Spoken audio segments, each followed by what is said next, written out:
Okay, fine, I'll review Spooky's House of Jump Scares, since you all want it so bad. You know, there are a lot of other lesser-known horror games I could be covering this week, like Tormentum or Guilt in the Shadow, but all you guys want is the popular one that everyone knows about. So fine, let's do it.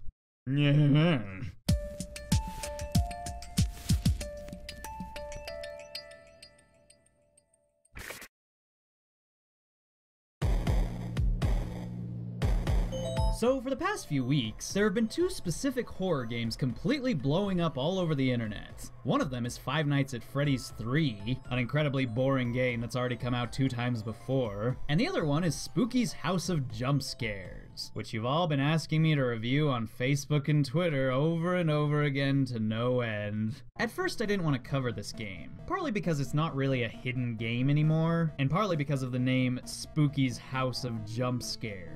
I kind of assumed this would be a joke game, which didn't really interest me all that much. And I also assumed it would be, joke game or not, completely loaded with jump scares, which also didn't interest me. See, despite how well adjusted I might seem, I actually hate jump scares. Not because they're lame, which they are, unless they're done right, which they never are, but because I'm sensitive to jump scares. Yeah, you'd never guess it about me, but yes, I hate jump scares. I hate them. They give me a heart attack. You know what, Jump Scare Kirby? I've had it. I've had it. I swear to God I will burn this basement down to the depths of hell itself if you don't stop it right now.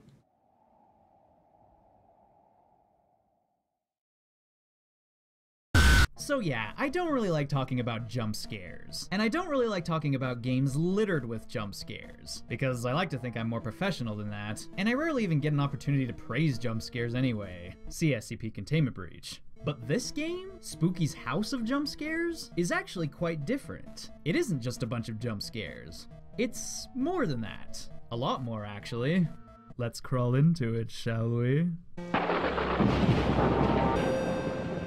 So at the beginning of the game, you the player are forced to enter a big spooky pixelated mansion, owned by a little floating ghost girl named Spooky. Hello, I am Spooky, and this is my home. Can you, humble player, make it through 1,000 rooms? Can you find what lies at the end? Or is there even an end? Because I don't really know. Anyway, just go. Yeah, there's the plot of the game right there. Very satisfying. So as stated by Spooky, your goal is simple. You have to walk through the house, making it through what sounds like 1,000 different rooms. And just as the title promises, the rooms are filled with, of course, jump scares.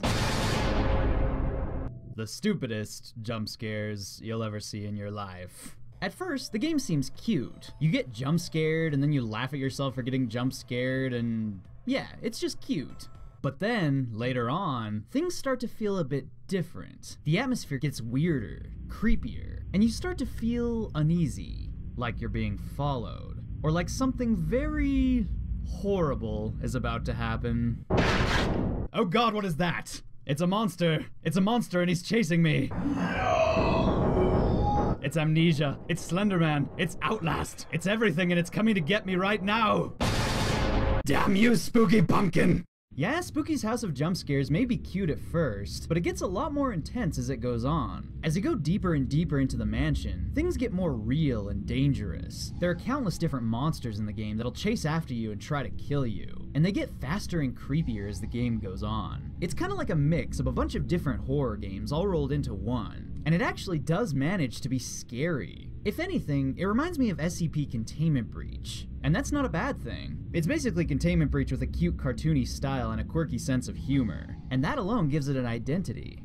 Warning, quite a few spoilers from here on out. Among the many monsters that'll come after you, there's a giant spider that can crawl around on the ceiling, a slow-moving slime monster that can float freely through the air, a spooky ghost girl that'll eat you and trap you inside her stomach, a faceless Silent Hill monster that distorts reality and changes the environment, and the list goes on. It's actually surprising how many monsters there are in this game. It's a pretty random, rapidly changing experience, without much continuity or consistent theming. But because of the gameplay and the simple, minimal graphics, it somehow works.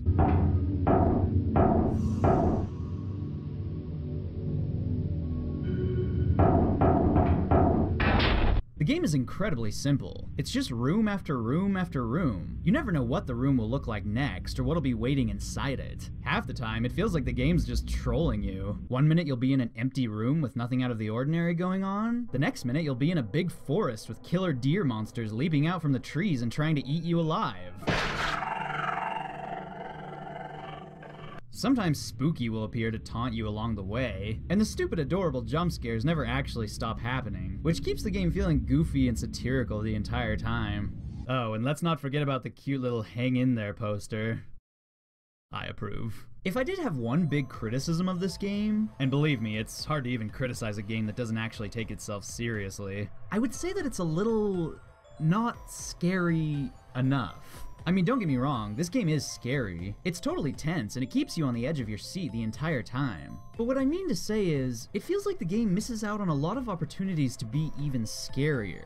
I mean, most of the monsters aren't that threatening. They don't really do much of anything. Most of them just chase you around from one room to the next, and it's usually pretty damn easy to outrun them. At one point, you'll have a really scary, effective monster with a lot of thought and effort put into it. But then, at another point, you'll have something that just feels pointless. Take for instance the worm monster.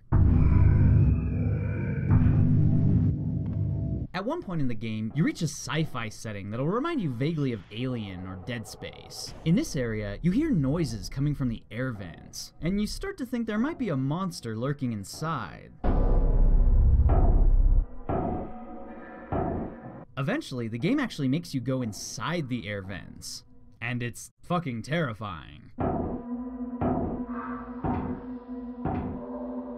Now this, right here, could have been a great build-up for some really terrifying horror. But what does it all build up to? The stupid worm monster, who chases you around in a way that's like no different from any other monster in the game. Compare this to the Merchant, arguably the game's scariest monster.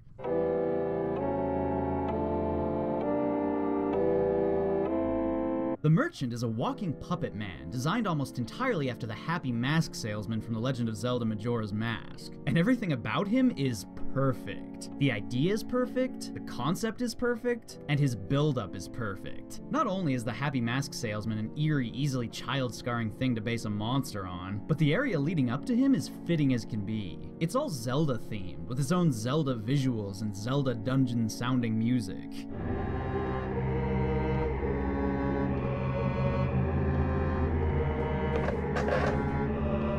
The Merchant himself is threatening, and a lot harder to deal with than half the other monsters in the game. He always spawns behind you, and he kills you if you aren't looking directly at him. Kinda like SCP-173. And if he does manage to kill you, this is what happens afterward.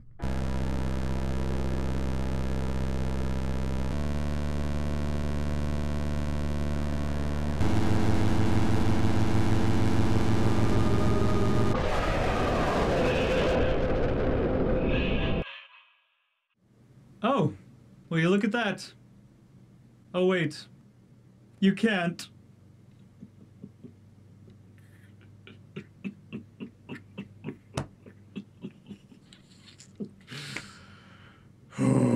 Sorry.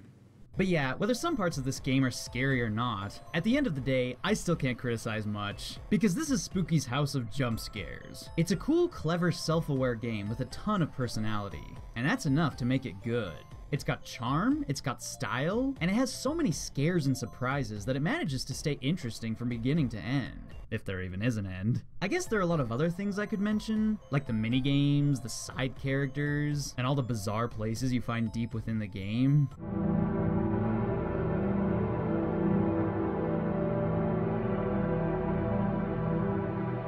And there are also a few other things I could criticize, like the glitches that need to be fixed, the gameplay engine that's a bit unimmersive at times, and the fact that I get stuck on objects every 2 seconds. But you know what? I need to get on with Resident Evil month. I don't have time for this. I like this game, okay? It's awesome. It's great. Play it. Oh, and did I mention it's free to download? Yeah, without a doubt, basement worthy.